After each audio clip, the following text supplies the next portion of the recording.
అసలు ఏంటి quantum valley? ఎందుకు ఇంత ప్రాధాన్యత ఇస్తున్నారు?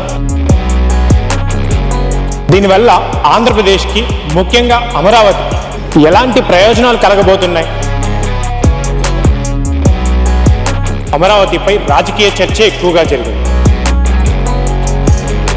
అత్యాధునిక ప్రమాణాలతో క్వాంటమ్ పరిశోధనా కేంద్రాలను ఏర్పాటు చేస్తున్నారు. హైదరాబాద్కి హైటెక్ సిటీ ఎలాంటి గుర్తింపు తీసుకొచ్చిందో అదే విధంగా అమరావతికి కూడా క్వాంటమ్ వ్యాలీ అదే గుర్తింపు తీసుకురావాలి. క్వాంటమ్ వ్యాలీకి సంబంధించి మరిన్ని అప్డేట్స్ కోసం హలో అమరావతిని సబ్స్క్రైబ్ చేసుకోండి.